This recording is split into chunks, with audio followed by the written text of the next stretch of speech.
Antes de las canciones, antes de los vestidos brillantes, antes de los castillos iluminados. Los cuentos no eran dulces, eran advertencias. La versión original de Caperucita Roja no tenía un cazador que llegara a salvar a nadie. En la primera versión de Cenicienta, las hermanastras se mutilaban los pies para encajar en el zapato. En Hansel y Gretel, el abandono infantil no era metáfora, era realidad social.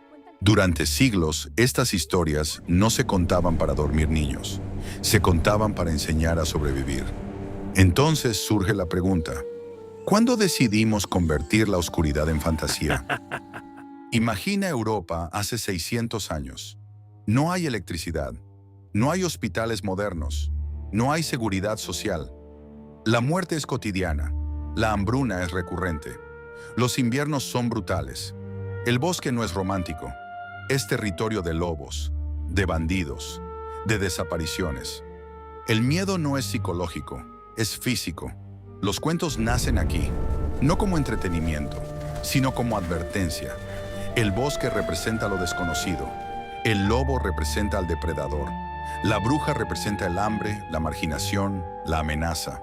Los relatos viajan de boca en boca.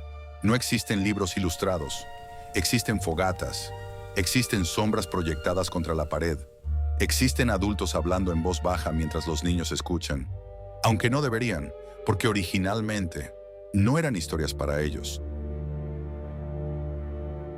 En el siglo XVII algo cambia. Las historias dejan la aldea y entran en el palacio. El escritor francés Charles Perrault recopila relatos populares y los adapta para la corte de Luis XIV. El barro se convierte en terciopelo, la sangre en moraleja, pero la advertencia permanece. Caperucita ya no es solo una niña, es una lección sobre la obediencia. La virtud femenina se vuelve el centro del relato. Los cuentos se refinan, se estilizan, se vuelven literatura, pero todavía no son infantiles.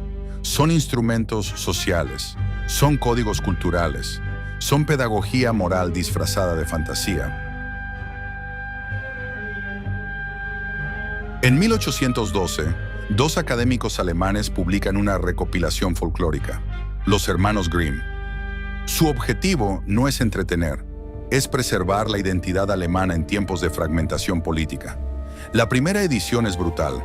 Madres biológicas abandonan hijos. Castigos son explícitos. El sufrimiento no se suaviza. En Cenicienta, las hermanastras se cortan partes del pie. En Blancanieves, la reina es obligada a bailar con zapatos de hierro al rojo vivo hasta morir. En Hansel y Gretel, la hambruna es el detonante central. Pero ocurre algo inesperado. El público comienza a comprar estos libros para leerlos a sus hijos. Los Grimm, sorprendidos, empiezan a editar. Eliminan referencias sexuales, reducen violencia, cambian madres por madrastras. El horror comienza a maquillarse, no por sensibilidad artística, sino por demanda social. Aquí nace la transformación definitiva. Antes del siglo XVIII, la infancia no existía como concepto protegido. Un niño era un adulto pequeño, trabajaba, enfrentaba hambre, enfrentaba muerte. Pero con la Ilustración surge una nueva idea. La infancia es inocente, debe protegerse, debe educarse. Los cuentos cambian de función, de advertencia brutal a herramienta pedagógica. Se suavizan, se limpian, se vuelven didácticos. La oscuridad no desaparece, se simboliza. El lobo ya no es un hombre peligroso, es solo un animal caricaturesco. La bruja ya no es la marginación social, es una villana fantástica. El horror se vuelve metáfora digerible. En el siglo XX, la transformación se consolida. Con el cine y la expansión cultural de The Walt Disney Company, los cuentos adquieren una forma global. Colores brillantes, canciones memorables, finales felices universales. La oscuridad se reduce a estética. El miedo se convierte en espectáculo controlado. Las versiones animadas fijan la imagen definitiva en la mente colectiva.